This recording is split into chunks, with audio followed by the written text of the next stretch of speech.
Maria? Yeah. So welcome, namaste. I'm Maria Casadei and I want to welcome you all to today's webinar, Design India. Today we will have simultaneous translation in Italian and English. First, let me introduce our moderators, Mr. Mark Robinson, the Indian legend and supermodel. Prego. Good afternoon. And Mr. Vasant Shanoy, President of Association Sakshi. Thank you so much. I would like to request Professor Anna Filigenzi, board member of Association Sakshi and professor of Oriental University of Naples, to give introductory remarks and welcome the Ambassador of India, Her Excellency Nina Malhotra. Please, Professor Filigenzi. Thank you so much. Namaskar. Welcome to everybody. And I have the pleasure and the honor to introduce somehow this wonderful initiative. I'm very honored to be here as a representative of the University of Naples L'Orientale, of the Department of Asia, Africa, and the Mediterranean, and in particular of the Center for South and South Asian Studies. This center reunites all members of the academic staff working in relevant fields, which means linguistics, philology, philosophy, archaeology, and art history. And we collaborate very closely with Sakshi, which is one of the souls of this center. And one of our primary aims of the center is to establish a connection between different disciplines and, moreover, to educate ourselves and our students to cross boundaries between disciplines and cultures, between theory and practice, and between past, present, and future of the cultures we study. Whatever the discipline we work in, our common aim at the Orientale is to promote dialogue between different cultures, a dialogue based on mutual understanding and respect. Crossing boundaries also means to work and study with a perceptive and creative approach, always keeping in mind that no real collaboration can be established without knowledge, without wide-ranging curiosity, and without innovative thinking. This is why we cannot but praise this wonderful initiative, which brings together Indian and Italian designers in what we can call a friendly contest, whose protagonists are Indian textiles. Especially from my perspective, I am an archaeologist and art historian. Textile is not just fabric. It encompasses a long history of high-level handicraft, a variety of different traditions, of which India is extremely rich, artistic skills, as well as economic, social, and even political values. Indian textiles were famous and worldwide traded already in ancient times. I think everybody knows about the Silk Road, but probably less people know that in ancient times also a cotton road existed. And the expression cotton road was recently coined by a scholar who is presently based in America, but who was trained at the Orientale of Naples, Pia Brancaccio. And she used this expression to allude to the ancient commercial network centered on the distribution of cotton textiles produced, especially in Western Deccan, across the Indian Ocean. So Indian textiles were really very famous already in ancient times, and also in Indian visual arts, for instance, in Indian ancient paintings, which unfortunately are very less preserved. But they really attest to the richness and to the flourishing industry of splendid Indian textiles. So, you know, given these premises, I think that this project, Design India, really opens new possibilities to explore this Indian rich universe. I wish you to make of this initiative not only an interesting professional experience, but also a contribution, a conscious contribution towards innovating while preserving identities and towards sustainability and reuse, which is a need globally. And so I think that this project will certainly represent a very good initiative in this sense. I took already much of your time, I'm afraid, but I would like to stress that if we owe the draft concept of this initiative to the president of Sakshi, Mr. Vasshenoy, we would not be here today without the generous support and even creative involvement of Her Excellency, Dr. Nina Malhotra, Ambassador of India to Italy, who is not only a highest rank diplomat, but she's also a scientist with a first-hand experience in scholarly research. Today, I think she will be represented by the Deputy Ambassador, Her Excellency Mrs. Nikarika Singh. I leave the floor to you, Your Excellency, really with deep gratitude for the attention deserved to this initiative and with the wish that other similar initiatives will follow in the future. Thank you very much. Thank you, Professor Anna. Thank you.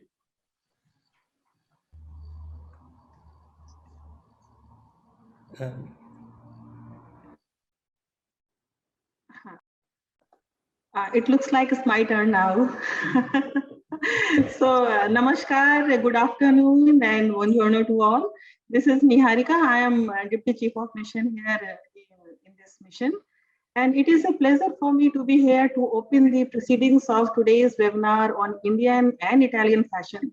I am delighted that through staging the Festival of India in Italy, we are able to bring together the creators, designers, e-commerce strategists, and professors from eminent fashion schools of India and Italy to discuss the trend and possibility of cooperation in the field of fashion. The fashion industry is a global business of $1.3 trillion, which employs more than 300 million people worldwide and represent a significant economic force and substantial driver of global GDP. Despite the financial crisis of recent years, the fashion industry has attained fast growth and experienced vast transformations. Italy is well known worldwide for design and fashion, and for sure, India can be a huge, young, and receptive market. Though India is a nation with a prehistoric clothing design tradition, the fashion industry in India is young. The first professional fashion show took place in India in 1999, just over 20 years ago. However, for about 31 years, the National Institute of Fashion Technology, NIFT, represented today by Dr. Vandana, has been nurturing and training generations of creative minds through its campuses set up all over the India.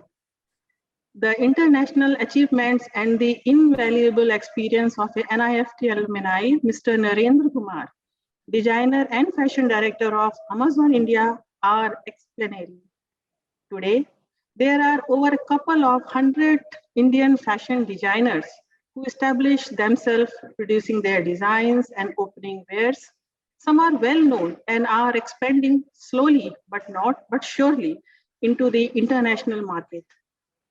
Troy Costa, who is also today with us, is surely one of them. India's emerging fashion industry is a huge market. A large young population combined with increasing disposable incomes, which makes India an attractive land for international designers and fashion houses who want to establish themselves in a promising and challenging land. Many Italian brands are already loved in India, and I'm sure many more are looking to establish their presence in the country. In India, fashion is now considered a power statement. one of the dimensions of one's self-expression. It is consciousness that just by wearing or mix matching clothes differently, one can choose to be looked at differently. Fashion has become an expression of our unique identities. A famous quote by the Italian designer Gianni Versace runs, decide what you are, what you want to express by the way you dress and the way you live. I am someone who takes extraordinary pleasure in wearing a sari. Though one can hate the cumbersome of dropping a sari, no one can deny the fact of how graceful it looks on a woman.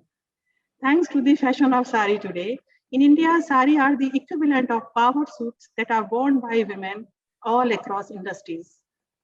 World over, sari today personifies Indian women, and no wonder why our national leaders from Indira Gandhi, Sushma Swaraj, and so many more have embraced the sari.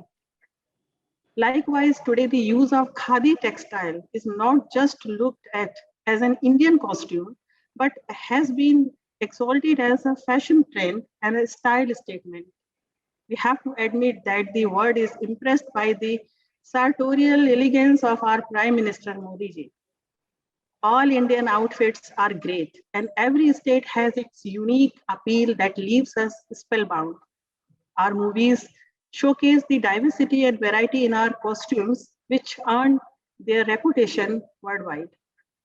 Be it hand-woven magic of Banarasi sari from Uttar Pradesh, or Kanjivaram silk from Tamil Nadu, or colorful designs depicted by Paithani of Maharashtra, Bandhani of Gujarat, a distinct Chanderi of Madhya Pradesh, or Munga silk of Assam, Odisha's Sambalpuri Ikat, and Telangana's Pochumpalli.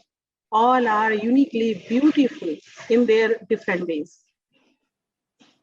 These are few among the large and rich diversity that India has, and the need is to blend the modern creativity in these traditions for their larger acceptance in Western societies. Fashion designers today are reinventing sartorial archetypes along with aesthetic canons, values, and brand imaginaries. They are proposing new visions and meanings, experiencing new processes and approaches, putting social, political, and cultural issues into design's philosophy. In doing so, they reinvent heritage as modern design. In this creative path, our common search for beauty and ancient textile traditions are for sure a privileged starting point for several still unexplored possibilities of creative training and handicraft exchanges between our countries. To pave the way to these new encounters, I'm eager to listen to the suggestions of today's speakers from Italy, Professor Cinzia Capalbo, President of the 3-year degree course in Fashion and Costume at Sapienza University, Professor Olivia Spinelli, Creative Coordinator and Director of IED, which has among its partner universities and various Indian fashion institutes, and Italian designer Celeste Pisanti and Antonino Cedro. I would like to thank Sakshi for coordinating the event and extend my appreciation to moderators Mark Robinson and Vash Shunai for their efforts. I see many participants to this webinar, which is very reassuring, and I hope today's dialogue under the auspices of our festival season, which means creation, will become an important establishing stone to build and carry forward India-Italy cooperation in the fashion sector, the starting point for a noble or originative and creative creation of linkages, exchanges, and beauty. Thanks a lot. Namaskar. Thank you, ma'am. Thank you, Excellency. Thank you so much, Dr. Singh. Thank you so much. And we would really like to thank the Embassy for its support of the event, as well as the contest that we are planning to announce quite shortly. Thank you very much. Thank you. Mark, if you'd like to take the mic. Sure. Thank you, Vas, and good afternoon, everybody. Thank you, Your Excellency Niharika Singh, for that enlightened talk. Learned a lot. Every day we keep learning. It's been a great initiative, Vas, for putting this together. And we look forward to some easy, smooth, and educative conversation this afternoon. To start with, I'd like you to meet one of my old friends who I've known since 1995. She is currently the Dean Academics at NIFT and also the campus director. She has a huge scope of work behind her, and I'm sure also yet to be achieved. I'd like you to meet the Dean Academics of the National Institute of Fashion Technology, Dr. Vandana Narayan. Doctor.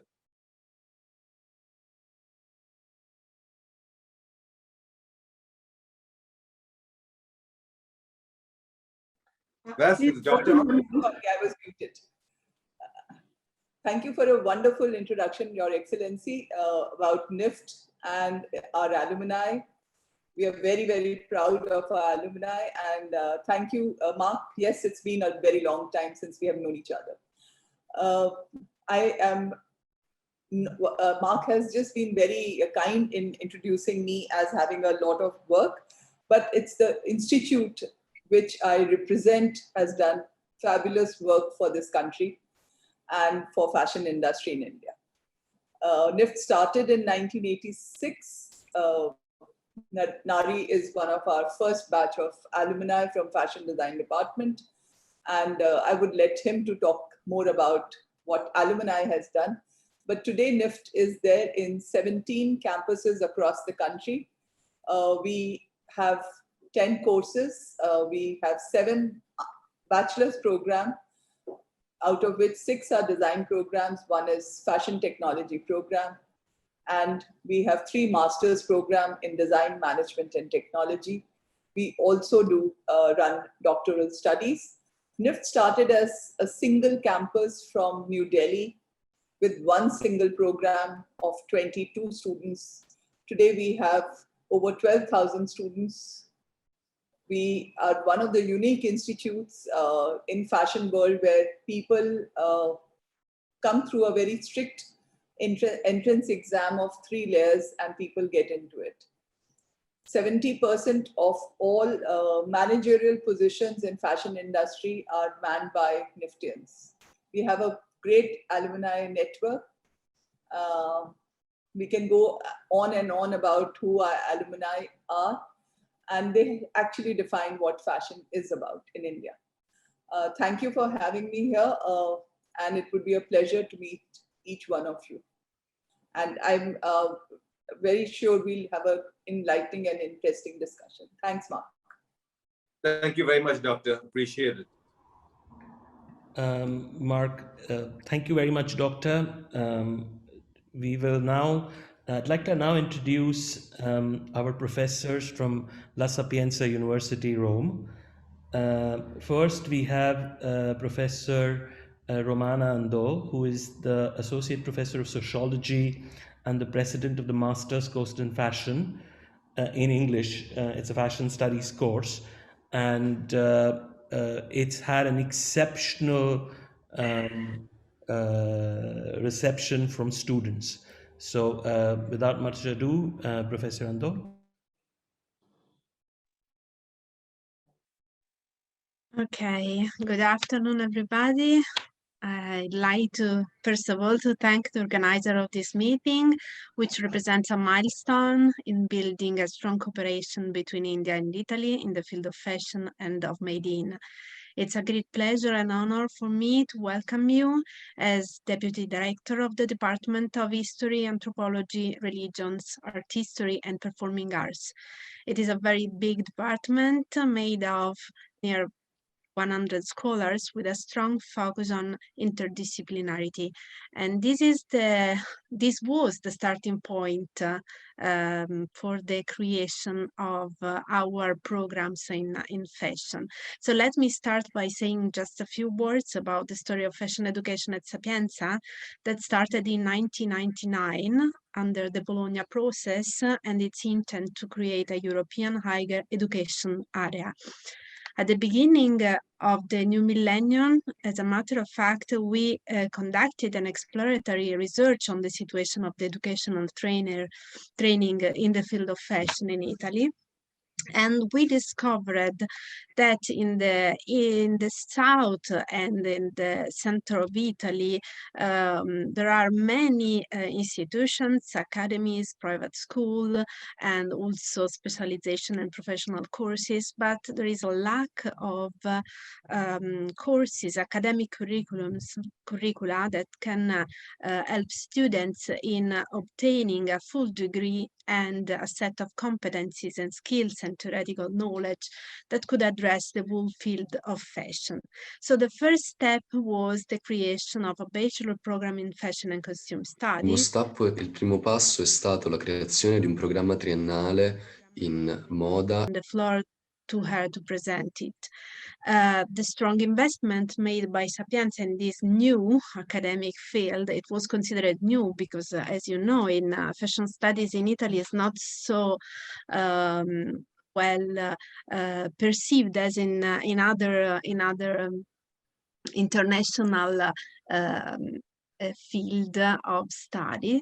So we had many other educational programs, from a master program in fashion fashion and costume studies to a professional master program in fashion studies, so 1-year program, to the last goal we reached was the creation in 2016 in Sapienza of a Master of Art program in fashion studies aimed at international students, which is completely taught in English. And from 2018, I have the honor to be the head of this program. So this latest initiative, which is now in its 5th year since its activation, is having an extraordinary international success with students from all over the world. We have more than 85% of international students engaged in the program, and they come from different backgrounds. I mean, in terms of also in terms of kind of cultural background, different kind of bachelor programs, and of course also different country, which is a really productive opportunity for the master program in order to create a strong collaboration, an exchange of knowledge, competencies, and also different values and opportunities to develop challenging projects and teamwork. We have also many students from India, and their strong background in textiles are really, really useful when it comes to projects, teamwork, and activities that we are going to develop, especially in the field of sustainability. One of the goals of the program is to create classes with the students with background in humanities, economics, media, textile, design, architecture, and fine art. This is a way to try to stimulate an interdisciplinary approach and to merge different competencies, and to, of course, also to provide students with opportunities of dialogue. What is important is also the collaboration with the industry, with the Quello che è Italian. importante per noi è anche la collaborazione con le industrie italiane. With hand-on and original teaching materials and methods, and we try also to maintain this constant dialogue with the field of fashion, the system of fashion in Italy in particular. So starting from these premises, I would like to emphasize how important it is within this scenario starting a collaboration between India and Italy, especially looking at the new challenges in the field of fashion. I mean, in particular, the one of sustainability. So a strong cooperation is needed. And again, as we already know, in the past few years, we have witnessed an increasing transformation in the field of fashion. mainly, but not only due to digital transformation. And in the last 2 years, of course, we had also to face with the COVID pandemic, which ask us to find a new solution, to find a new creative approach to the fashion system, and of course not only the fashion system.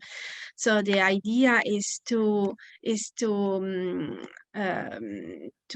create this dialogue with you, to foster creative and critical thinking and making in order to address these new challenges that are, of course, that act, of course, on a global level. So thank you again for this extraordinary opportunity of encounter and dialogue. Thank you all, and I leave the floor to my colleague, Professor Cinzia Capalbo, will present our bachelor program. Thank you so much, Professor Ando.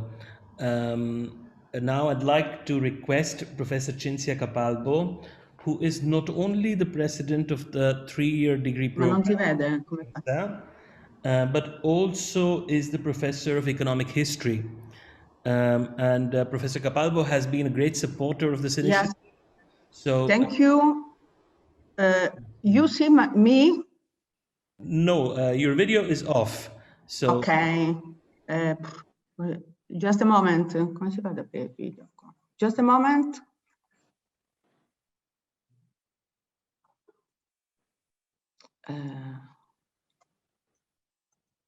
Oh.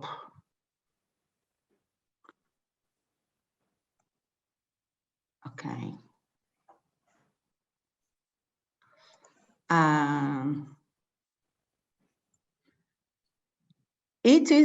It is work, but you listen me. Ok, excuse me. Sì, la sentiamo, però non la vediamo, quindi. Ok.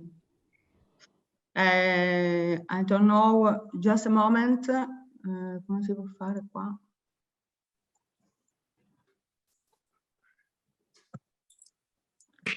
And now?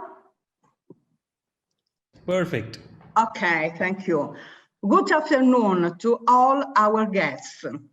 First of all, I would like to thank and to extend my respectful greetings also on behalf of Sapienza University of Rome to the Indian Deputy Ambassador in Italy, Her Excellency Dr. Nina Arika Singh. It's an honor for us to have her in this meeting. I would like to thank Indian and Italian friends. Special thanks to Dr. Vas Shenoy, President of the Sakshi Association, who organized this meeting, and I welcome all Indian and Italian students. India, which this year celebrates the 75th anniversary of its independence, has many points in common with Italy, despite their different social, economic, and cultural histories. The millennial commercial relations guaranteed in the past, we know by the maritime routes and the Silk Road, the ancient textile and craft traditions that have made the two countries excel in textile and clothing sector. Today, we know Italy is India's 5th largest trading partner. For this reason, economic operators, entrepreneurs, and economic and commercial institutions and government agencies are making further efforts to ensure that this mutual exchange and relationship remains stable over time and can be increased to the benefit of both countries. Nowadays, India is one of the fastest growing economies in the world. Suffice it to remember that India's gross domestic product from 1999 to 2020 grew at an average rate over 6%, and in some years it reached 8%. It is very important. Economic forecast also says that the country has great development opportunities for its exports and an advantage in terms of competitiveness, which make it attractive for foreign investment and technological collaborations. And for Italy, a country historically poor in raw materials, India represents an important reference for the fashion sector. In fact, in addition to basic chemicals, automotive components, etc., India exports many product categories in the fashion field to Italy: leather goods, gems and jewelry, textile and clothing products. It's known that the Indian textile industry has a very ancient tradition and a worldwide fame that dates back thousands of years, has been already said. In fact, Indian fabrics are exported to almost all countries of the 5 continents. This sector represents over 15% of the Indian industrial production, about 4% of the gross domestic product, and 10% of export revenues. Over 50 million people are employed in it. Production is diversified and ranges from industrial production to small artisan businesses. Cotton and silk we know are the largest exported product in the sector. I would like to remind the beauty and the importance of khadi fabric. On the other hand, the main products exported to India from Italy mainly concern the mechanical sector, such as machinery for the textile industry, vehicle parts, fashion and design, etc. All sectors in which Italy has, by tradition, you know, international renowned competence and competitiveness. I want to remember that the trade exchange between the 2 countries reached 9.1 billion euros in 2019.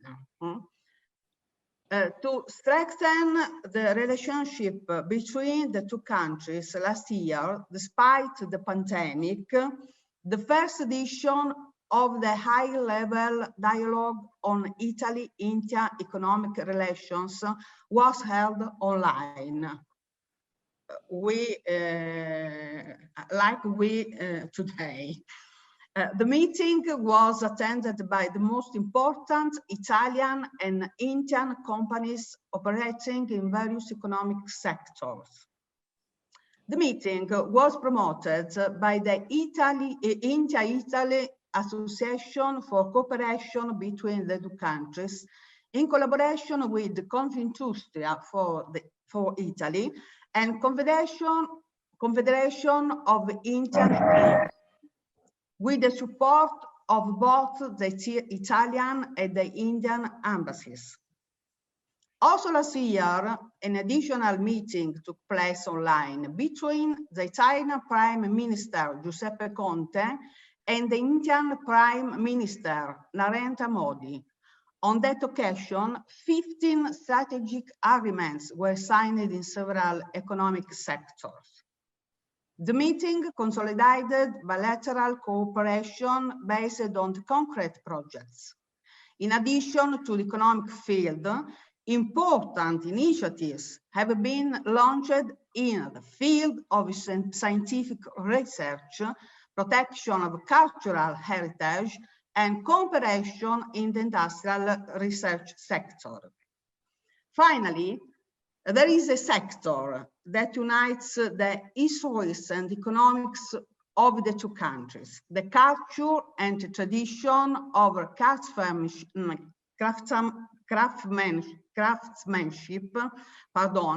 in the field of textiles, clothing and accessories, which represent a competitive advantage on a global level for both.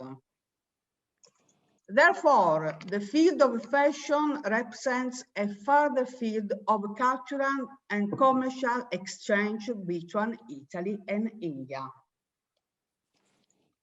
Everything suggests that relations between the two countries will be reinforced.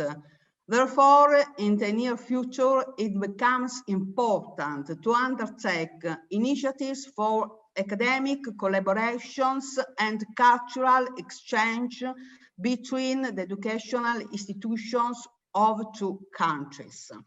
For this reason,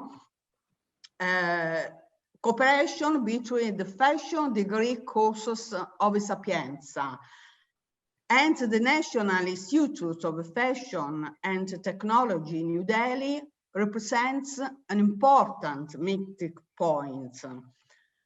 I hope that today's webinar may represent a starting point for future collaborations, both in terms of research and training, but also a way to guarantee Italian and Indian students the cultural openness which must be the basis for me for their educational advance.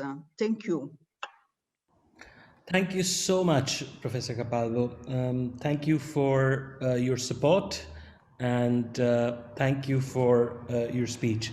Mark, coming back to our discussion, you've seen this industry from all sides. I mean, you kind of signified, you kind of are the poster boy for the Indian fashion industry, having started off as a supermodel during its nascent stage, and today you are one of the veterans of the industry. Not to say that, you're still very young. So tell us about your evolution, and please tell us about your experience in the industry, and how is it that you started working with young talent? Thank you, Wes. It's been a long journey for all of us who sort of had this desire to be part of the fashion industry way back in the late 80s or the early 90s, when it was considered taboo to be a fashion model. But that's what I wanted to be. As a young kid, I would always immerse myself for looking at different fashion magazines, very few that we had at that point in time. And I was always drawn to that kind of freshness, that kind of personalities that were bigger than life and larger than life. So way back in the 90s, I started my career as a model, and that's when I met a lot of top Indian designers who are today, doing extremely well, including one of our panelists, who's a dear friend of mine, Narayan. So we shot together while he was still a student at NIST. We did many campaigns together, and I, in time, went on to work on television, work in Bollywood, and do a lot of fashion shows, launched various brands that came into India, and was having a great time. But throughout my journey as a fashion choreographer, I got to meet and encounter a lot of young talent, young Gen X designers who were struggling, young wannabe models who were struggling to get a break into the industry. So that's when I thought in about 2012, 2013 that, I need to give back to the industry, and let me start looking and helping new talent, boys and girls who had a hard time getting a break into the industry. And that's when I started something for new designers from fashion institutes. I started working with young talent and trying to get them a break in the fashion industry in terms of models, and young actors who wanted to work in the film and television industry in India. So yeah, it's been a great journey. That's what I've been doing for the last 6-7 years, finding new talent across India, small towns, small cities, where boys and girls have huge aspirations. They love fashion, they love the industry, and they want to get a break, be it in terms of fashion designers, fashion models, or television stars, or Bollywood stars. And I have a small video, I think, if you can just play that, it'll sort of show you the work I've done in the space of finding our Gen Next designers from fashion institutes. Just sharing it now.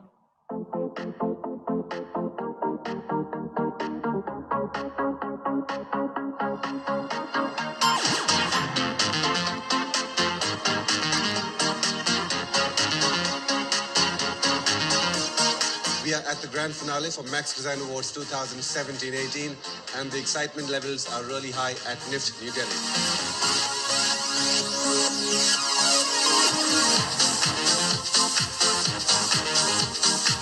The quality of the designers today was way better than the last time I experienced it. Max Design Awards as a platform is growing and people are taking it more seriously, which was very good to know. And the fact that there was a lot of talent that we saw on the ramp. These kind of platforms, they benefit everybody. If we don't have this competition, how do we discover new talent? Last year's winner, Tushar Kumar Jha, is right now working at our studio. So it is really, really essential to spot young talent. And ultimately, future fashion lies in young brains. We all had seen the sketches, but none of us were prepared to see the actual garments. And, we were stunned by the quality and the way the garments were hanging, the way the fabric was, played with. It was exceptional. Through this Max Design Award, designers can leapfrog their careers. They can launch their own boutiques. They can work with fashion.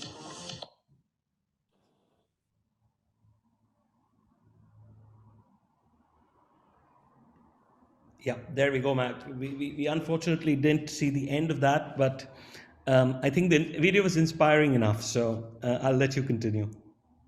Yeah, so we've been doing that for about 5-7 years, and we've had so many students who've taken part in that, and today are working with a lot of top designers and top fashion houses. Talking about top designers, I'd like you to meet a dear friend of mine who I've known for the last 35 years. Today, he's a pioneer in the field that he works with, a dear friend, Narayan Kumar. He has an illustrious career. Nari, as we called him, was working as an assistant in one of my earlier shoots when I first met him in 1991, I think. A great sense of humor, very creative. He's extremely talented. He's India's first fashion editor for Elle magazine. Hey, Nari, good to see you. What? Esquire US 50 best stores in India, men's. He conceptualized Fashion Week way back. And let me tell you, Nari had the vision 20 years ago to talk about Gen Next when nobody even thought about Gen Next. So if we have a Gen Next space in India Fashion Week, in Lakme Fashion Week, it's thanks to our man, Nari, and the late Wendell Rodrigues. These two guys were pioneers in fighting for Gen Next and for promoting new talent. Apart from that, Nari has launched Amazon Fashion in India as a creative director. And he's also launched his new brand, FKS, Fake News, in 2017. Nari, it's been a great journey. Thank you for being here. And I haven't said enough. I can go on, but kindly say something and about what you feel, where we are headed with the pandemic and e-commerce and stuff like that. Hey, Mark, thank you for that wonderful introduction. And thank you, Sakshi and Sapienza, for having me on this conversation. Always interesting to look at how, when I look at my design career, I look at it in the form of social anthropology, really about how, unlike many other designers who are inspired by the Taj Mahal and the beauty of this place and another place, for me, inspiration was about how this country has changed post its economic liberalization. And every day until today, all our shows and stories are about really the change that we are going through, both socially, politically, and kind of stuff. And our stories have been, talked about in newspapers across the globe on how they respond to the changing environment in our country. And I believe that as a designer, and it's important that one captures the zeitgeist, the spirit of the times. And this is exactly what we did, when Fashion Week started, my first job as a fashion editor to create the idea of Fashion Week. And then when it split into two different fashion weeks, the idea, the zeitgeist of that moment was the journalists were young, the writers were young, the TV audience was young, and people wanted to see a young generation come out and succeed instead of designers who have been there for the last 25, 30 years. And that's how we conceptualize the Next Gen show. I believe today that moment of zeitgeist is again on us, because there is the Gen Z out there, a millennial that thinks very differently, circumstances are very different. And I would believe that COVID has hastened the process of discovering the new. The idea of being young has, moved across every generation today. Everyone wants to dress young. And the brands that are doing well are fueled today by social media kind of stuff, and which is the platform for the young people. And I think that what I missed was, in the earlier part, Mark, of our career was, we saw a lot of Italian brands. There were lots of Italian brands coming. And I remember, one of the things that I did, and you had Rahul Mishra speaking, I was one of the judges who chose him to go to Marangoni on a scholarship to study, and open up that kind of stuff. And then the Italian Trade Commission in India had a lot of fashion association coming up. I missed that over the last many years now. And I think that both Italy and India have a lot to offer each other in many different respects, whether it is the craft of tailoring, which I believe was one of the most important reasons I became a designer, because I couldn't get a proper tailored suit. And that's, my best moment was when Esquire in the US listed us as one amongst the 50 best men's designers in the world, in 2013. So tailoring is a real deep aspect that we know that we've not been able to marry with the craftsmanship of textile in India. Our tradition has been a sari, and the cloth has been just about a wrap around the body, and every sari tells a million stories. And I think that the country today, as at a cusp with sustainability, environmental issues that are really social responsibility, all up there, we have a million different stories to tell from each of those million different weavers. And the opportunity to cross-pollinate that between what we learned from traditional fashion industry in Italy and craftsmanship in India is a great time to bring that across with the help of the young and the new generation. So I believe that we are at a cusp of a great new story, just as we were 20 years ago. And there's a story to be told, and we must grab it with every hand possible to make this big. And I look forward to this conversation. Thank you again for having me here. Thank you, Nari. Nari, if I might, Mark and I were doing some background conversations while we were organizing this thing, and he mentioned something. There were two very important points that struck me. And my experience of the fashion world is I know how famous Mark is in India, but that's right. So everybody knows how famous Mark is in India. So, I mean, I believe that he changed the dynamic of fashion in 1991 with the Kama Sutra ad and how the world looked at fashion in India. So, I see him as a social revolutionary more than just a fashion entrepreneur. But, he mentioned something about sustainability and sustainable fabrics. And I think that is, I come from the business of renewable energy, and sustainability and sustainable fabric is something that's very important for everybody today. So could you tell us a little more about the work that you've been doing with sustainable fabrics? So, people in India have been a lot of designers have been doing sustainable clothes. And the idea is you would and they're all priced at 20,000, 15,000, and 20,000 for an outfit. You know, you buy sustainable clothes, you wear it 4 times a year. How does that help? Really? I mean, sustainability means that you make a difference every day in your life. You know, and in 2019, I had an opportunity to create the first sportswear brand, which has all the technology that any major brand in the world would give you: dry tech, anti-odor, anti-static, all of that, into a brand called Alcis Nari. It was one of the first sportswear brand and priced at something like one could really buy and use every day, because everybody goes to the gym or goes to the cafe, and something like that would affect how one lives, how one can live the sustainable world every day of your life, rather than on some 3 or 4 occasions in the year. You know? And I think sustainability is really all about that. And that's where the idea came from. That's how we built the brand. But there is a different side to the story. The story that in India, people do not really understand or value the concept of sustainability, are not willing to pay the price unless it is little fashion for an occasion wear kind of stuff. And that is largely due to the fact that a large part of India is still putting food on their table.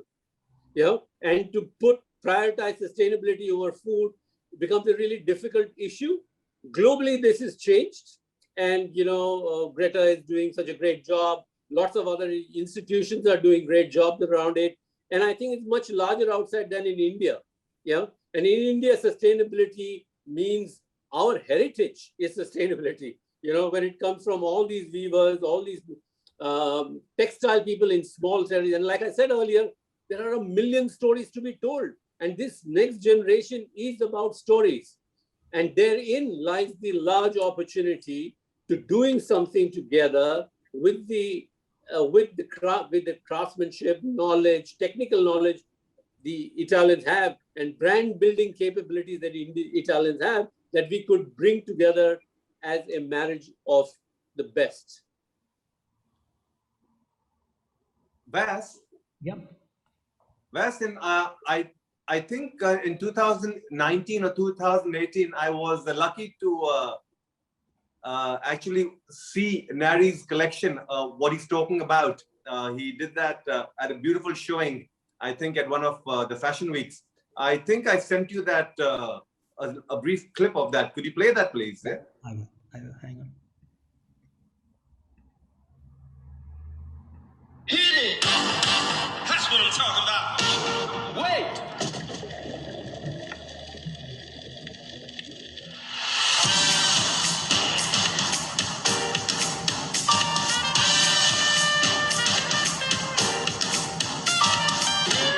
There's a joint on the corner where the big boys play, where the whiskey's running like the river, but they all never come for the booze and bass. I'm the one on the lady that'll rock this place, that'll rock this place, that'll rock this place, rock this place, rock this place, rock this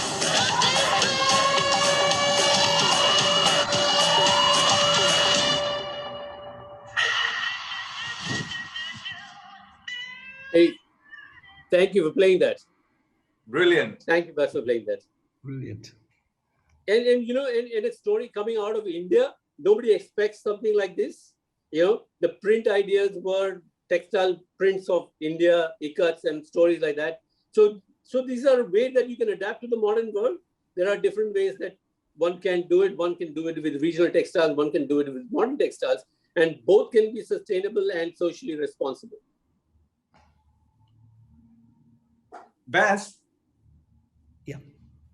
You know, when Nari was talking about menswear and the perfect suit, that brings to mind one of our next panelists who we have, an extremely gifted menswear designer, a dear friend of mine who has also today been at the top of his game, having designed for almost every top Bollywood star in India, every top cricketer in India, and every top fashion icon and powerhouse from the corporate sector in India. a gifted designer who started Dubai Fashion Week with me in early 2005, 2006. He's a guy who's in love with Italy, who travels there a lot, goes to Naples, goes to Milan, does a lot of his sourcing out there. I can go on and on about Troy Costa, who is also a Bandra boy from Mumbai, and my dear friend and very talented. Every young guy who wants to get married today must wear Troy Costa. His designs are impeccable. And let me tell you, Troy is one of the few designers who I know who actually cuts his own cloth. I've been to a studio many a time, and I've actually in awe watched him with his master cut fabric. And that is really inspiring. Troy, where are you? Troy, you're on mute.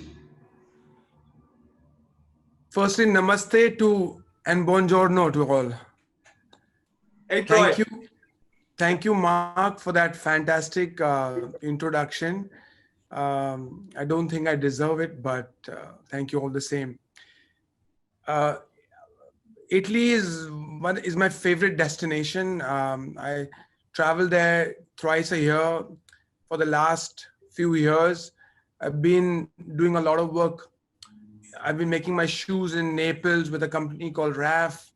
I work in the Biella area for wool and Como for silk. And so it's very inspiring. I just love what all Italy has to offer. Being an absolutely fanatic about high quality, I just love Italy because of their, pessimism about the finest detail and how beautifully they want to make their clothes. And growing up in Bandra, being a tailor, just wanting to make beautiful clothes, and that dream, has come through in the last 10-12 years. I've been able to make a garment as beautifully as the one I see when I'm traveling in Italy.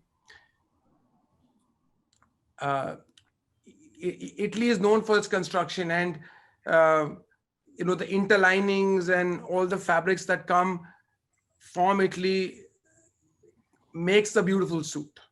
And if you don't have that kind of construction, then you can't make a bespoke suit like it is made in Italy. So I'm very fortunate to being a part of that place, and constantly being able to visit the factories and learn and keep learning. Vas, most of the fabric that I have seen in Troy's studio, if not most, practically everything is from Italy. I love fabrics. I visit his studio pretty often, and I love his aesthetics, his eye for detail. And whenever I pick up something good, I have many a Troy Costa suit and many a Narendra Kumar suit, let me tell you that.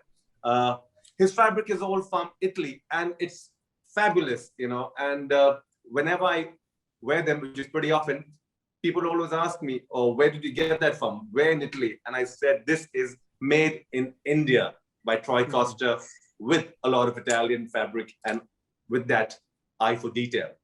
Thanks, Troy, for being here. We'll look forward to an engaging discussion. Vas, over to you.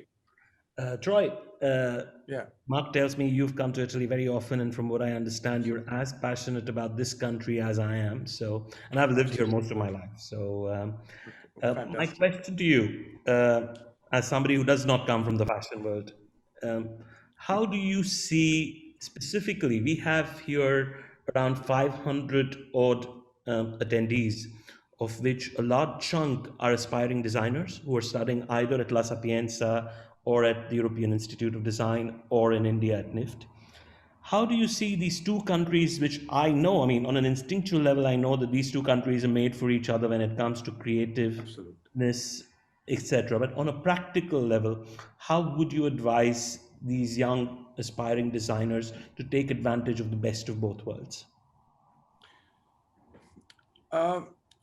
Firstly, I would say that it is absolutely true when you say Italy and India are completely made for each other, right? Just like Italy has beautiful craftsmanship, India has beautiful textile, right? So obviously there can be a marriage of both worlds. Am I audible? Yeah, you are. Yeah.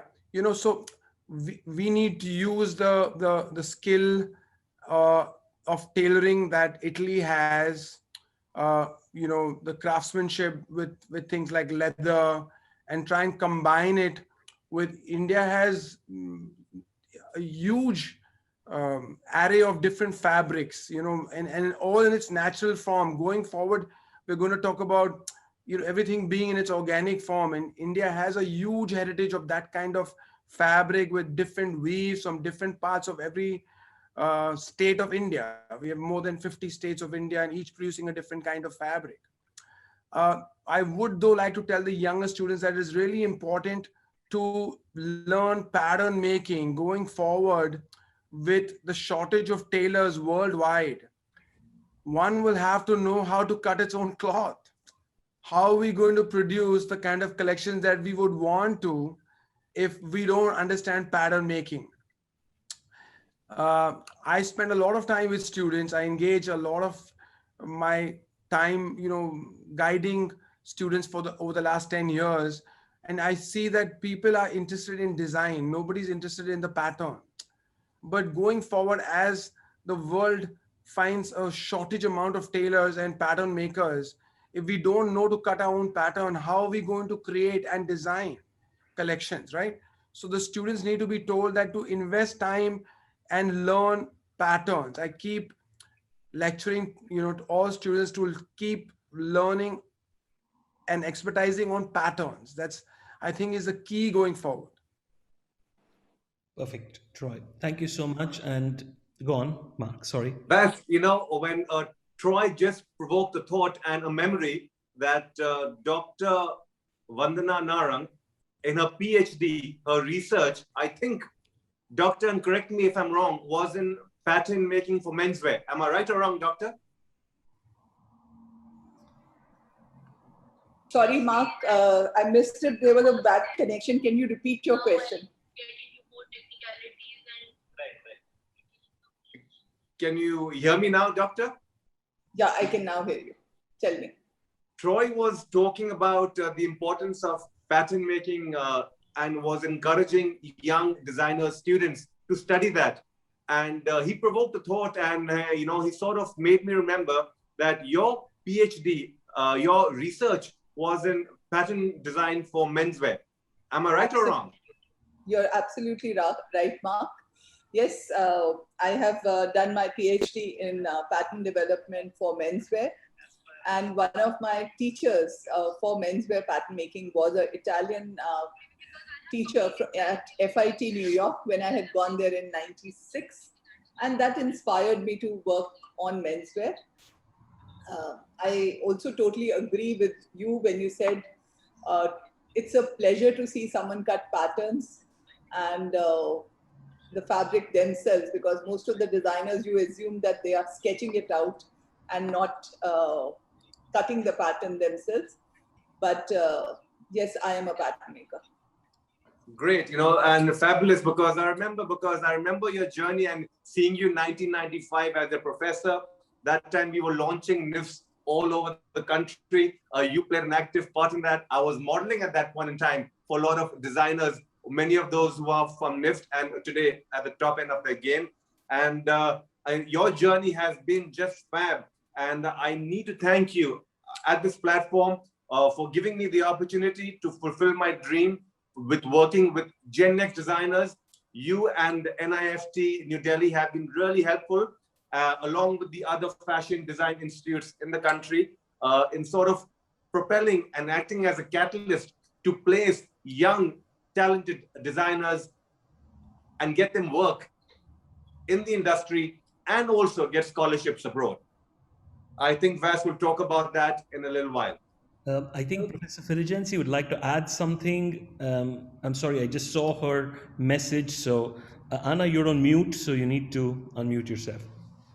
Thank you very much. I would like to just add something to what Narendra Kumar said, because he touched upon a very critical point, because we are speaking about sustainability, and we must be conscious that the concept of sustainability risks to remain confined within a kind of intellectual circle, because sustainability is not economic. I mean, very often non-sustainable products are much cheaper and more competitive than sustainable products. So it's really a kind of fight, that peaceful fight that we have to engage, but with the consciousness that we have to work also on the economic system, a global economic system. Because, for instance, in India,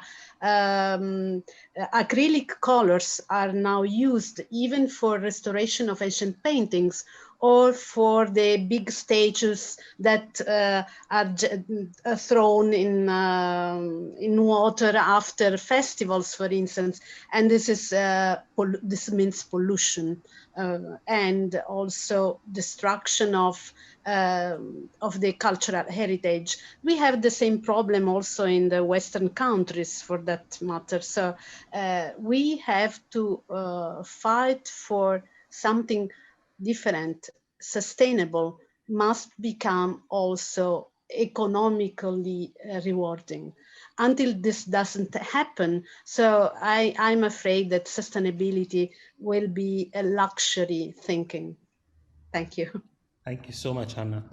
That said, I would like to pull in a young Italian designer, Celeste Pisenti, who used to work with Blue Marine once upon a time. And she was telling me during our call on how she's had some experience bringing in Indian designs and Indian embroidery into Italian design. Celeste also has worked with a couple of Indian personalities. So I'd ask Celeste to say a few words about her experience with India, and then I'd like to compare that with Troy's experience with Italy. So if we may. Grazie Vas, ti ringrazio moltissimo per avermi invitato a questo dialogo. Infatti i big player e i fondi si sono già messi in prima linea per investire in India tempo fa, quindi io preferisco raccontare la mia esperienza dal mio punto di vista personale come designer, perché ho lavorato diversi anni per le aziende, sono stata art director di Blue Marine dal 2000 al 2008 e lì ho avuto il mio primo contratto con le produzioni indiane. Infatti collaboravamo con Yato. Yato è un'azienda, una tra le più importanti nel panorama per la produzione in India di ricami, e fanno anche modellistica a taglio, e grazie a Yato appunto sono stata in stretto contatto con queste vostre produzioni indiane. Perché i brand del lusso producono in India? Sicuramente per la mancanza dell'industrializzazione del ricamo manuale nel nostro paese, certamente i prezzi sono molto competitivi, e poi c'è una vastissima tecnica di offerte di ricamo che a noi manca. E oltre al ricamo sono presenti in India anche tantissime aziende di modellistica, taglio, confezione, controllo qualità con un management italiano. Quello che piacerebbe a me come designer sarebbe creare un contenitore, non lo chiamo fiera perché non mi piace molto il termine, ma un contenitore basato in Italia che possa essere uno scambio a 360 gradi tra i designer e i produttori indiani. Mi piacerebbe che partecipassero non soltanto i brand, ma anche i fondi, investitori, i buyer dei multi-brand più importanti del lusso in India, e che sia allo stesso tempo una cosa che non c'è adesso, appunto un contenitore dove sì si presentano i brand che hanno già un mercato, un posizionamento in Occidente, ma anche tutti i settori della produzione indiana. Perché l'India non... Un attimo, così faccio un breve riassunto di quello che hai detto, così seguono anche gli altri. Perdona, il traduzione simultanea, purtroppo abbiamo avuto un po' di problemi tecnici. I'm sorry about that. We've had some initial problems with online translation with Zoom, so we got the English to Italian working this morning, but Italian to English is a slight challenge. So just to summarize what she said, she's had a lot of experience working with pieces made out of India and then being integrated into Italian design. However, she believes that there needs to be, more collaboration, not just with the big brands and the multi-brands, but also on the smaller designer level between both the countries, because India is, of course, a great market for embroidery, for a lot of things that Italy could also benefit from. But there is this bilateral cooperation doesn't seem to be working as efficiently as it should be. Perdonami se ho perso qualcosa, ma ho cercato di Bene, sì. sommario quanto possibile. I'm sorry if I've not been very accurate, but I've tried to summarize it as much as I could. Per noi giovani designer, diciamo siamo proiettati verso il vostro paese sicuramente per la crescita del consumatore medio-alto, che è in continua espansione, per lo sviluppo dei settori manufatturieri e per l'avanzamento delle tecnologie e appunto della sostenibilità, come mi hanno preceduto prima gli altri relatori. La mia storia è nata 20 anni fa nella moda e ho sempre lavorato come consulente per i brand di lusso, fin tanto che ho creato la mia realtà nel 2017. Abbiamo avuto una bellissima crescita e il nostro mercato è principalmente in Italia. Adesso saremo pronti per il mercato estero e sarebbe molto interessante per noi partecipare appunto a questo grande contenitore dove poter conoscere tutte le realtà manifatturiere indiane. She has been working in fashion since the past 20 years. She has worked with some of the larger brands in Italy, as well as now since 2017, she has her own reality, her own brand. And she really looks forward to this kind of collaboration, because she believes that the smaller designers also require some kind of a joint platform in order to approach the Indian market. And I think this is something, Troy, I'd love for you to address, because you are a designer, you work in the Indian market, but you could as well sell your stuff here. I mean, it's international now. Yeah, absolutely, Vas.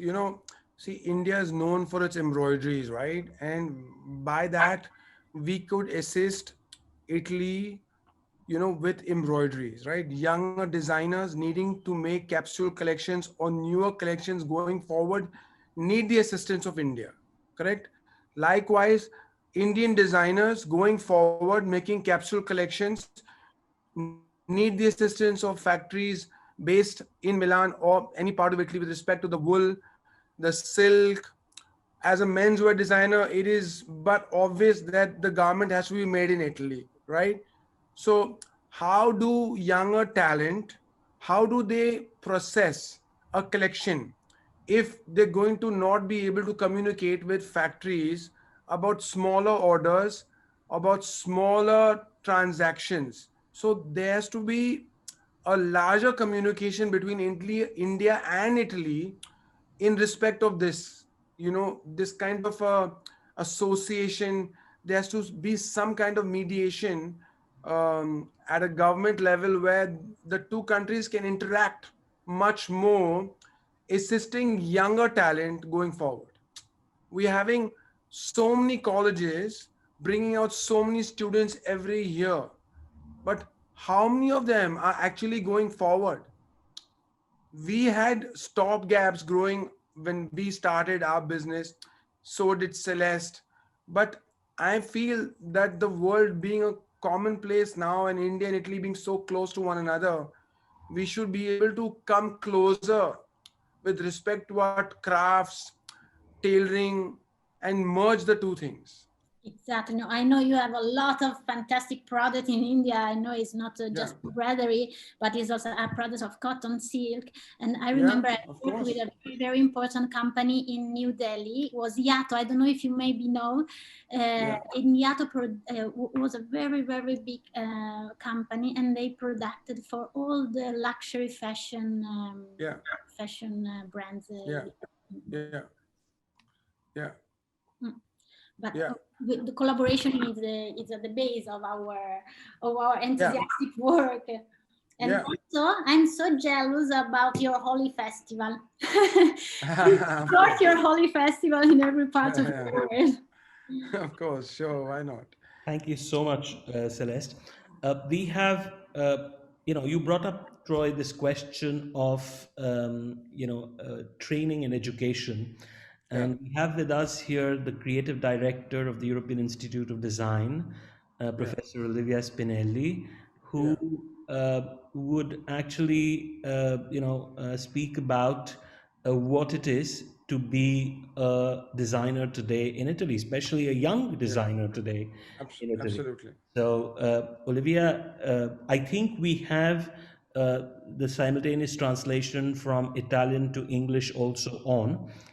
You might want to select the interpretation and just select English, and you should be able to hear a simultaneous translation as well. Olivia, please.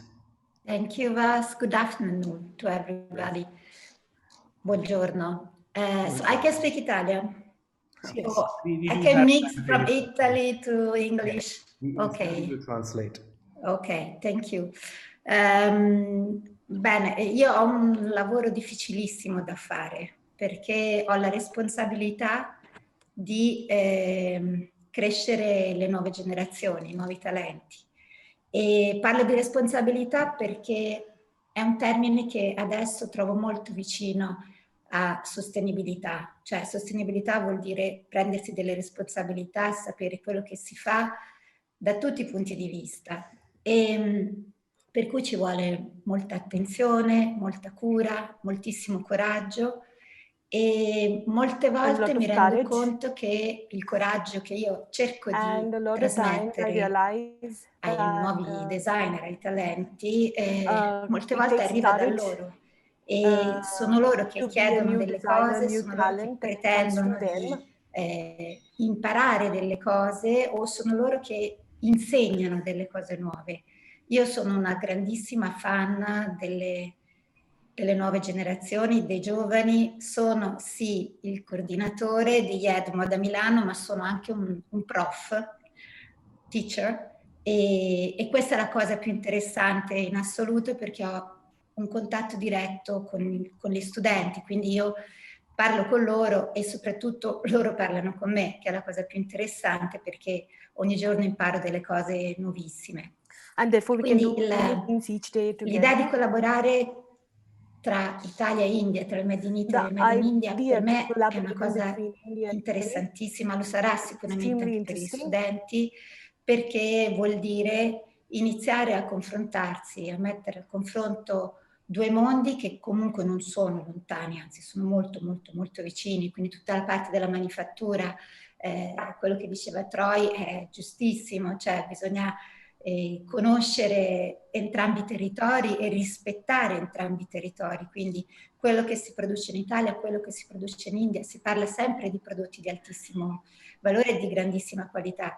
E questo è interessante che lo si scopra facendo, lavorando. Anch'io sono una grande sostenitrice del pattern making e sono una grande sostenitrice del fare le cose, perché si impara le cose quando si fanno.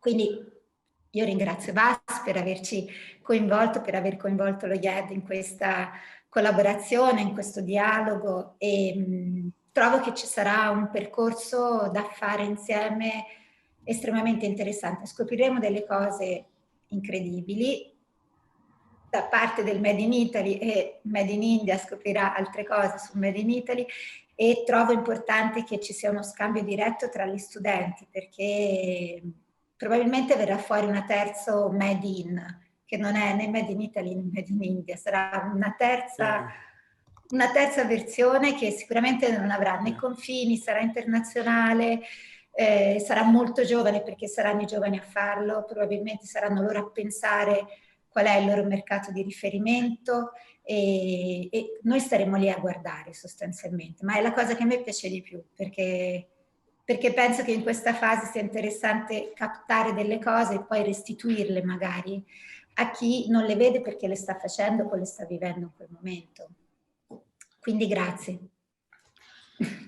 Thank you so much. Troy, would you like to address some of the points that came up? Yeah, there are a few things. The Italian government started something called I Want to Be a Tailor. They took refugees that came across the border and started tailoring programs and taught them. So, we have to start things like this where we can, increase the number of tailors, pattern makers, things like this going forward, so that we are able to support the vast number of students that are coming out as designers. You know what I mean? We have huge numbers today of people coming out of design colleges, but the support staff is dwindling. You know what I mean? And I wish at some point we also able to translate the skill from the old guard to a new guard in some way, in the sense teach the newer generation some of the skill that is present right now in Italy, so that this continues from our generation to the next. Perfect. Vas, can Yes. I add something? Just hold on, Nari. Let me just put a pin so that I can get your video on screen. Just hold on. Yeah. Yes, please. Go right ahead. Yeah. So, what Troy said was about, training. What is the backbone of how Italian fashion became so big over the last 30 years, ever since Pret-a-Porter began because they had factories that were dedicated to making clothes for different designers. In India, we don't have that infrastructure, number one. And that is a big lacuna in the Indian market, and why Indian design has not grown. Number two, design in India has not even grown because of the other story of retail. No stores. I mean, there are 1 or 2 stores in this country that buy from young designers. You are expected to invest, send it out there, put it on consignment, and when it comes back after 6 months, if it's not sold, it's on to you, kind of stuff. So that is the second problem. The third problem is really pattern making. And just like in Europe, more and more people, as they rise up in society, give up these smaller jobs. India has a large kind of pool of people who are still rising. For the next few years, we can still have this kind of associated program. There's ATTC that does this. There's NIFT that is doing some of this. Those are things of how do you bring technology that has built Italy as a brand in fashion to India and marry that with both labor as well as craftsmanship. And that is the real big opportunity for a joint Indo-Italian workspace. Thank you so much, Nari. Mark, would you like to add something in this discussion? No, actually, a couple of questions that I had in mind for Troy and for Nari, I think they've already explained them. The key being that made in Italy being the essence of menswear. Why are there no Indian brands or no design products in Italy? Troy? I defer that because I produce a lot of things in Italy. I make my shoes in Naples and Napoli with a company called RAF. I work with Brunello in Milan and Ravagnotti for the interlinings and all of that. The thing is that, Italy has all of this skilled labor, obviously, but it's a very niche. Like Nari said, as younger designers, we don't have that kind of backing it financially for every designer to go and produce in Italy.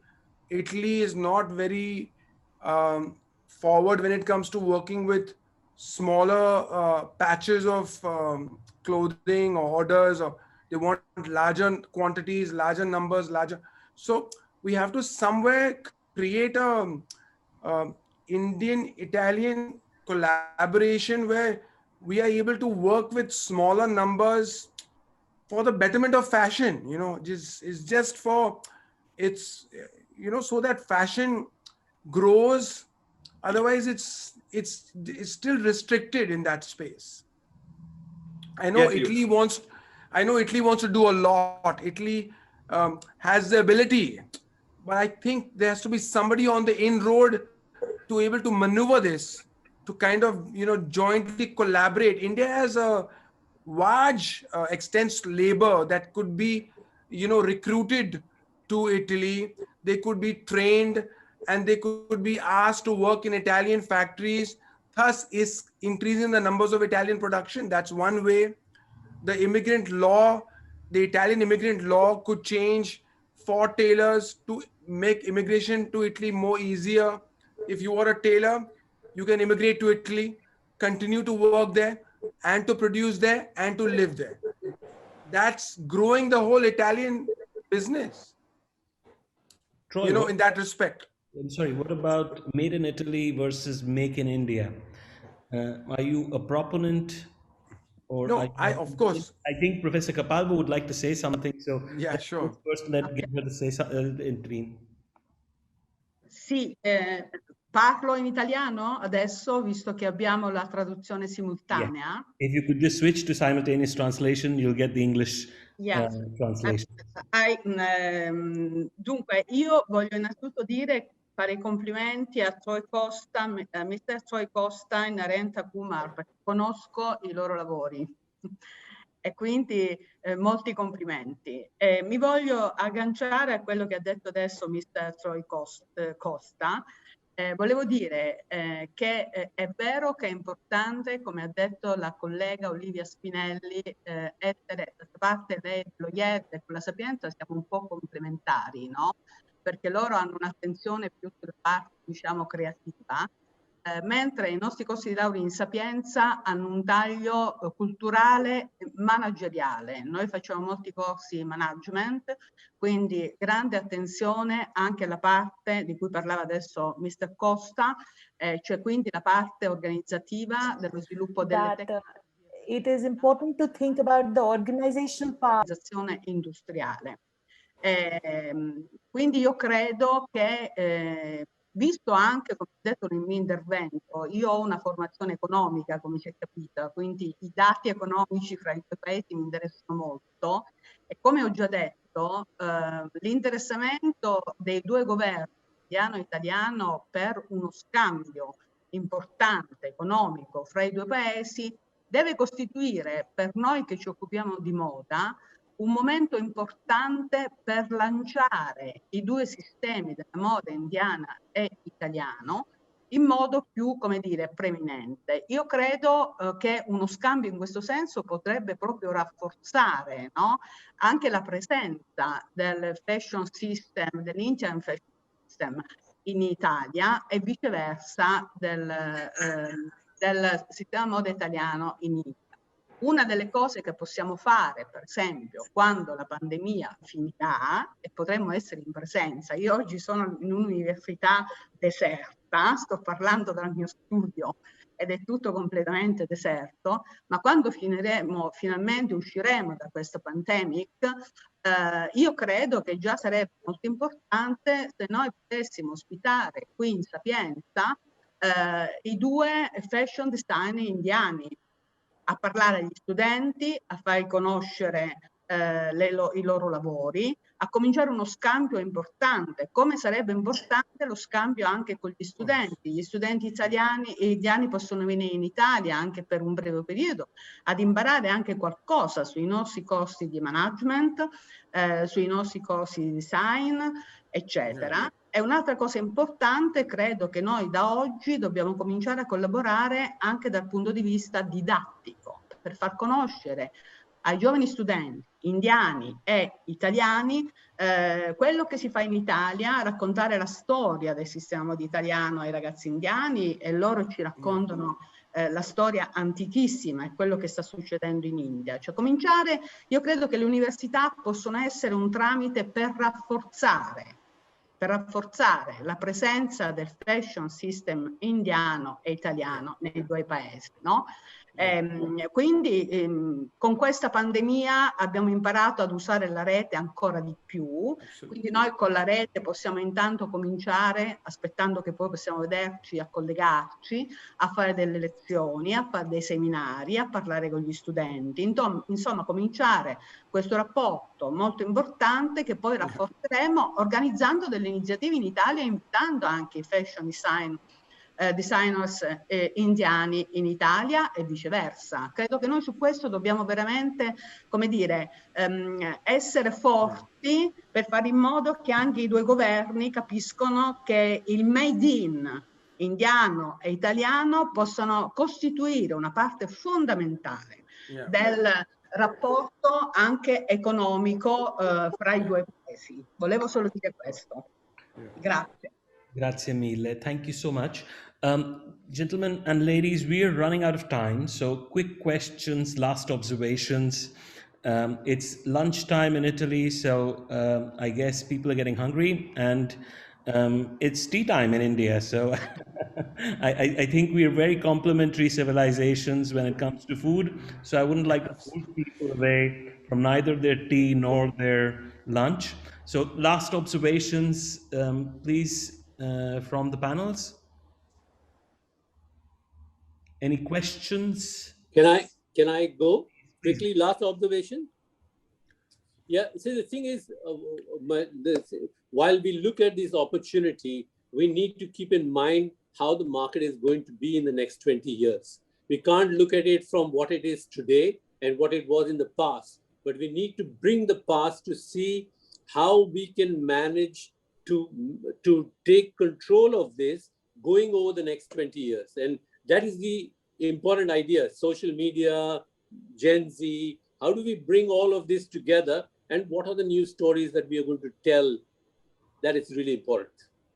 Thank you. Professor Narayan, would you like to say something? Yes, I wanted to add something. When we talked about sustainability, I just wanted to draw everyone's attention towards the fact that traditional Indian pattern making is a zero waste pattern making. We do not waste even a centimeter of fabric. We were never a pattern making country because we never wore garments which were stitched and cut. We learned to stitch and cut with the Britishers there. So we have learned our pattern making through there. So we have a lot of time to catch up on, but I think we are not doing a bad job. What Nari and Troy both said, that we need to train more people in pattern making. And we have loads of people who are in the midst of that place where they are leaving the skills, but government and the institutions are doing something for it. We have special seats for people, children of artisans, to come and study and learn the art, not only of textile, which they master, but also of fashion and current scenario. One little thing which I would like to add, I think we missed out when we were talking about it. NIFT has a unique curriculum where each and every student of ours goes to the craft cluster and studies the crafts and traditional textiles of India and works with them. And our final year students also end up making their design collections or graduation projects, which are totally based on the crafts and traditional skills of the country.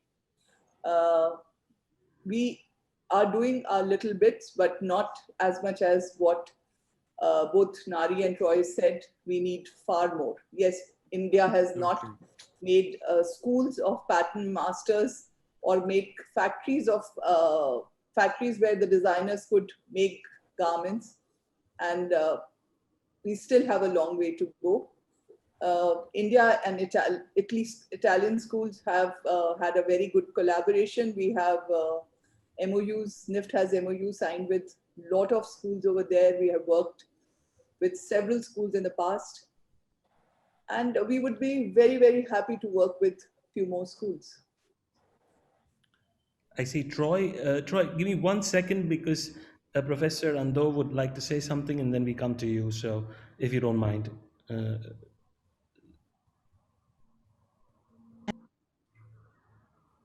You're still on mute, madam. Okay, now it's working. Yeah. First of all, I would like to say thank you for this great opportunity. Sorry, because I have, okay.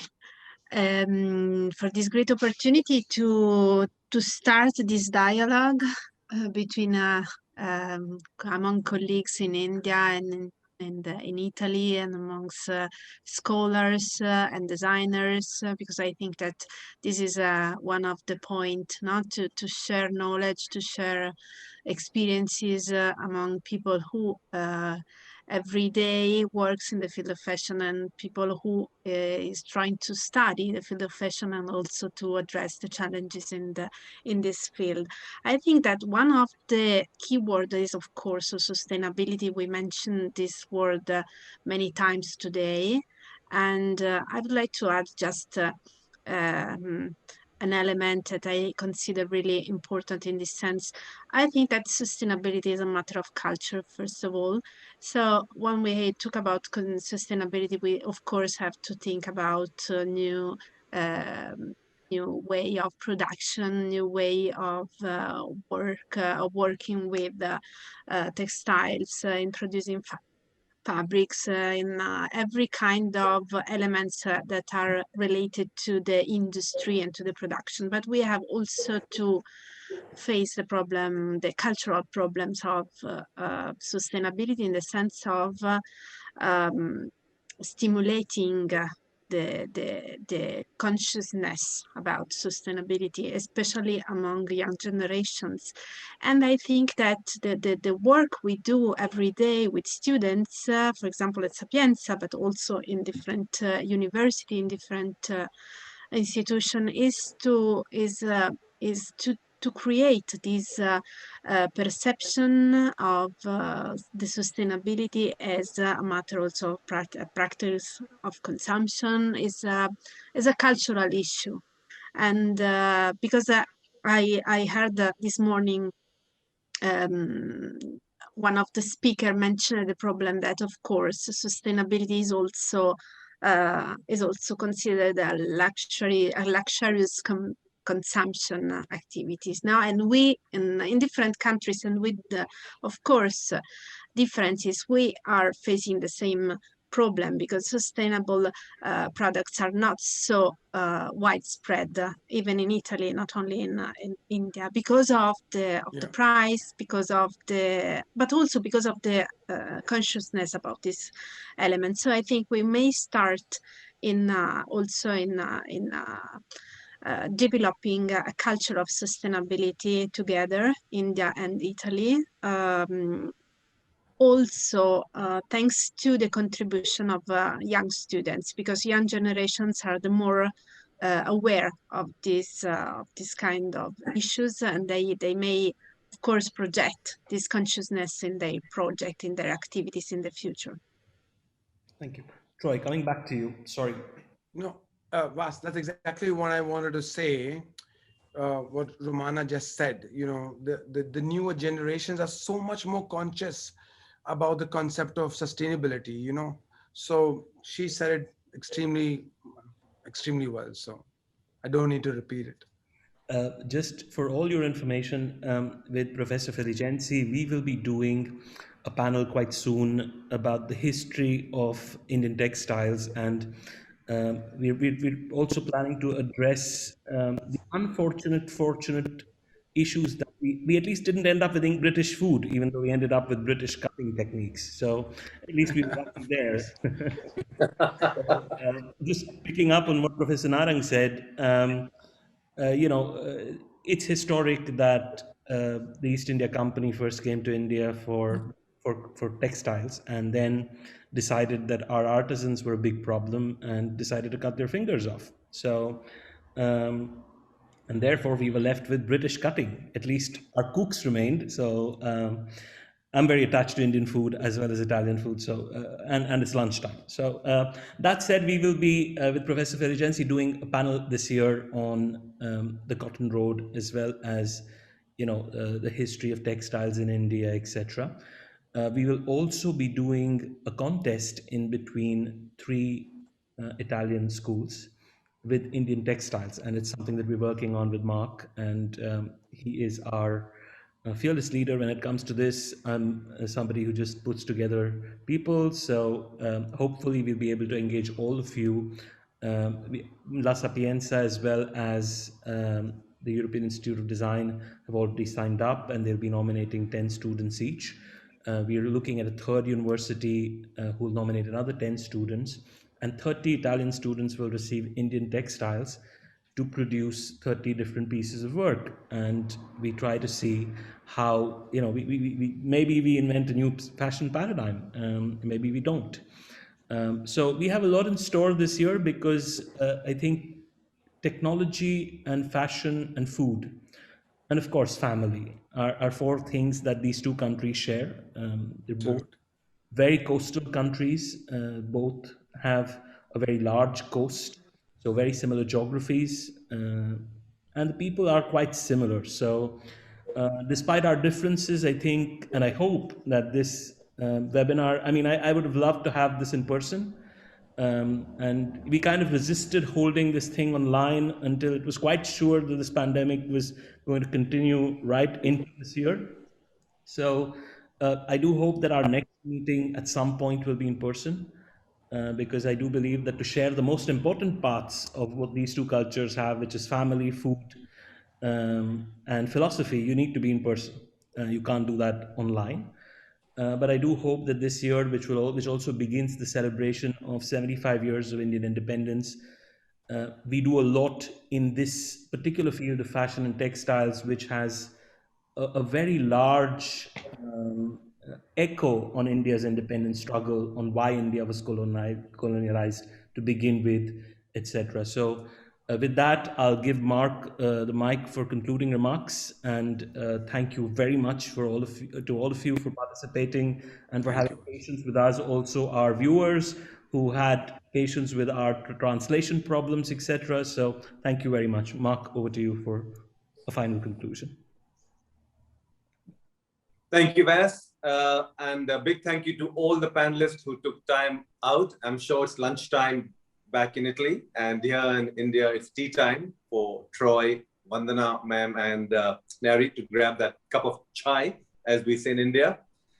We look forward to some engaging activities in the Gen Z, the Gen Next space between India and Italy. I think it's time to reignite the Festa Italiana in India and the Festa India in Italy. Having said that, I am sure that all students all over the world must engage in the importance of sustainability when it comes to fiber, when it comes to fabric. And with that regard, I like to compliment a brand called Pangaya, who've grossed over 75 million in 2020 using just fiber, sustainable fiber, biodegradable and eco-friendly. Hats off, and that's the learning for all of us all over the world to promote and engage in sustainable fashion. Thank you so much, Mark, and thank you, Vas, as well. And students and all our viewers, please email us with feedback. If we do manage to do a contest for Indian students as well, we will definitely let you know. Thank you so much. Have a good have a good tea time, and for all of those in Italy, buon pranzo. Thank you. Have a good day. Bye. Ciao. Thank you too Thank much. you. Thank you to everybody. Thank Ciao. you. Ciao. Ciao.